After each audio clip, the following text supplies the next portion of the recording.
Citoyennes, citoyens, bonjour et bienvenue dans Dernières Nouvelles des Étoiles, l'émission qui vous résume l'actualité spatiale tous les mardis à 18 h. Les étoiles les plus massives ont des vies très courtes et des morts très violentes. En seulement quelques millions d'années, leur cœur fusionne tout l'hydrogène qu'elles contiennent, puis s'attaque même à des éléments plus lourds, hélium, carbone, oxygène, silicium. Il arrive cependant un moment où le cœur d'une étoile ne parvient plus à fusionner la matière environnante. Privé d'une source d'énergie colossale, l'équilibre hydrostatique est rompu. La gravité phénoménale de ces astres prend le dessus.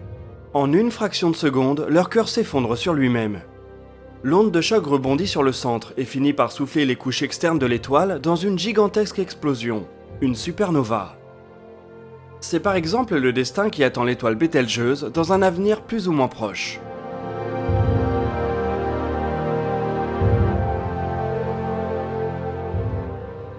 Une supernova laisse dans son sillage un corps extrêmement dense, les restes du cœur effondré. Il peut s'agir d'une étoile à neutrons ou pour les astres les plus massifs, d'un trou noir. Ce scénario a été observé à maintes reprises par des astronomes dans des galaxies lointaines. Mais dans la galaxie naine de Kinman, située à 75 millions d'années-lumière de nous, un scénario complètement différent semble s'être déroulé.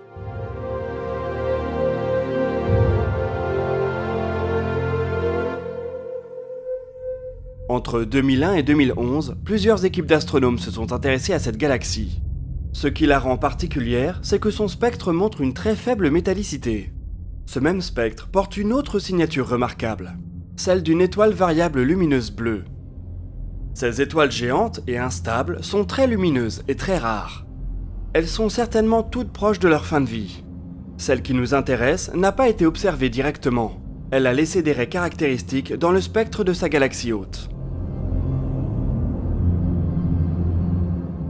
Les choses deviennent intéressantes en 2019. En menant des observations sur la galaxie naine de Kinman, des astronomes se sont rendus compte que les raies attribuées à l'étoile variable lumineuse bleue avaient disparu. Ça encore, ce n'est pas si surprenant, puisqu'après tout, ces étoiles sont censées être proches de leur fin de vie. Ce qui est beaucoup plus inhabituel, c'est qu'aucune supernova n'a été détectée. Or, la galaxie de Kinman est régulièrement surveillée par des astronomes. Et 75 millions d'années-lumière, c'est la porte à côté quand on parle de détecter des supernovas. Il paraît donc très improbable qu'une supernova ait eu lieu sans qu'on s'en soit aperçu. Mais alors, qu'est-il advenu de la variable lumineuse bleue de Kinman? On peut émettre plusieurs hypothèses.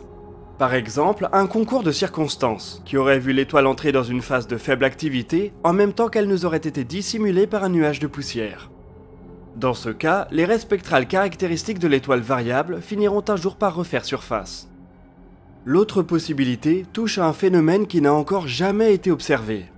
Certains modèles autorisent l'effondrement direct d'étoiles massives en trous noirs sans passer par la phase de supernova. Une mort discrète qui correspond bien à la situation dans la galaxie de Kinman. Si c'est bel et bien ce qui s'est produit, ce serait une première. Il est cependant impossible de conclure. L'étoile en question n'a même pas été imagée directement. Les seules informations la concernant viennent du spectre de sa galaxie hôte.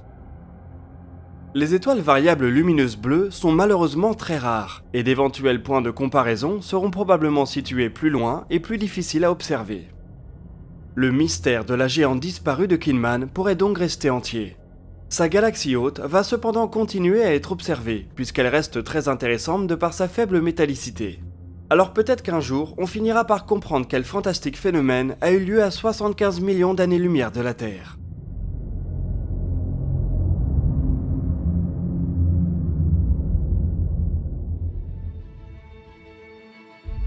On revient justement du côté de notre chère planète bleue pour assister cette fois-ci à une résurrection. Au cours de ces derniers mois, on a suivi la faillite de OneWeb, l'opérateur d'internet par satellite. Avant de déposer le bilan, l'entreprise était déjà bien avancée dans son projet, avec déjà 74 satellites en orbite. Cette constellation et toutes ses infrastructures étaient trop belles pour rester à l'abandon. Il n'aura donc pas fallu longtemps pour qu'un repreneur soit choisi.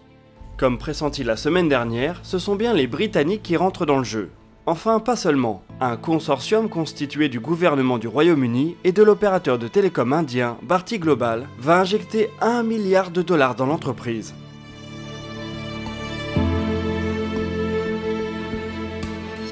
La vente devrait être finalisée au 4e trimestre. On en apprendra plus alors sur les évolutions que devrait connaître la constellation. Avec cet apport financier, OneWeb a maintenant les mains libres pour continuer les lancements.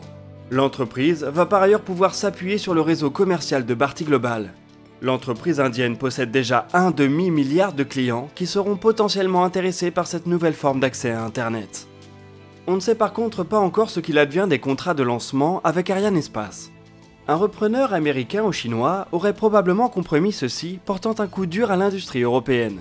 Mais peut-être que les Britanniques et les Indiens souhaiteront conserver la solution de mise en orbite existante.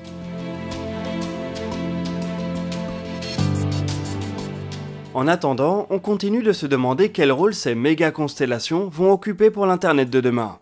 Elles pourraient devenir une infrastructure cruciale capable d'affecter la souveraineté de certains pays. C'est ce qui semble inquiéter Thierry Breton, le commissaire européen au marché intérieur chargé des questions spatiales.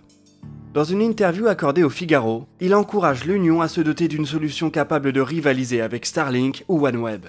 En plus d'assurer une autonomie stratégique au vieux continent, ce serait l'opportunité de mettre complètement fin à la fracture numérique.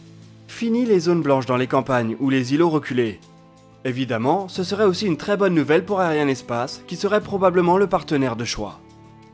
Pour le moment, il ne s'agit que d'un vœu pieux. L'Europe n'a pas encore émis de proposition concernant un tel projet, mais le coup de poker britannique va peut-être faire réagir.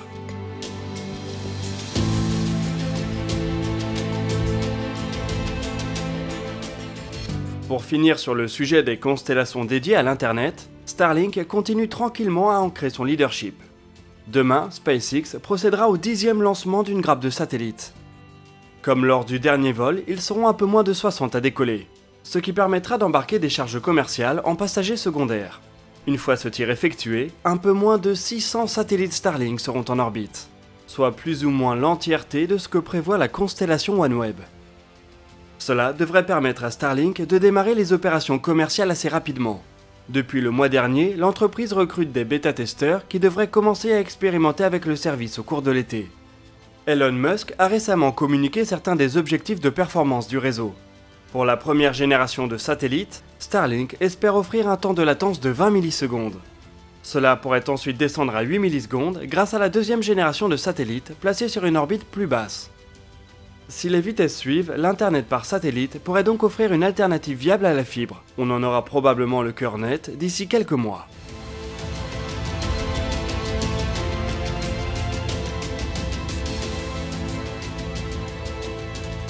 Du côté de chez Rocket Lab, les nouvelles ne sont pas très bonnes. Le 4 juillet, l'entreprise a mené sa 13e mission à l'aide de la fusée Electron. Cette dernière transportait notamment des satellites d'observation de la Terre pour les constellations de Planet Labs et de Canonn. Un sujet qu'on a évoqué dans notre dernier dossier de l'espace et notre dernier podcast exclusif. Ces CubeSats n'ont malheureusement pas pu atteindre leur orbite.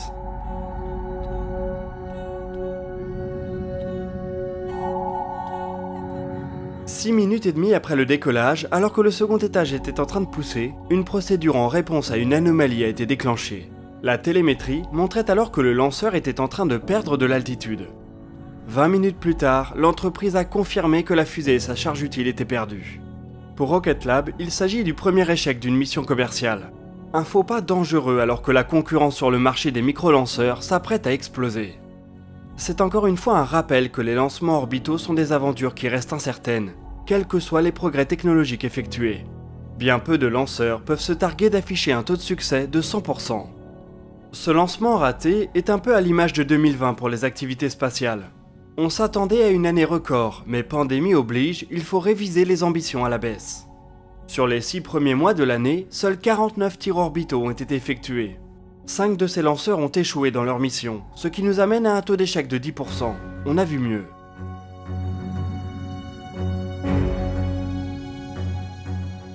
Comme ces 2 dernières années, Chinois et Américains se tirent la bourre au niveau des chiffres, avec 17 et 18 lancements respectifs.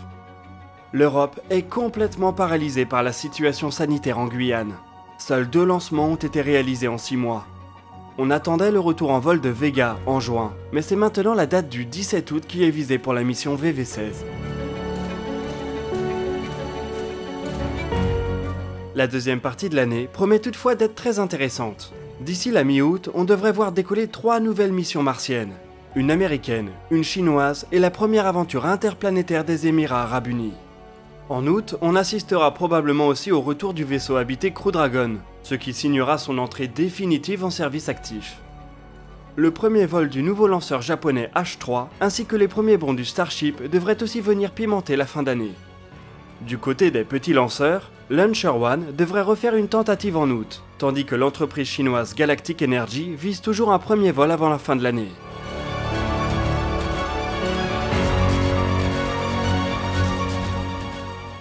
Enfin, Chang'e 5, la première mission de retour d'échantillons lunaires depuis les années 70, est toujours prévue pour décoller avant fin décembre. Si la crise sanitaire finit par être maîtrisée avant décembre, on assistera peut-être à une accélération des activités. De nombreuses charges utiles sont prêtes au décollage et n'attendent que la normalisation de la situation. On devrait en tout cas avoir largement de quoi discuter dans des NDE.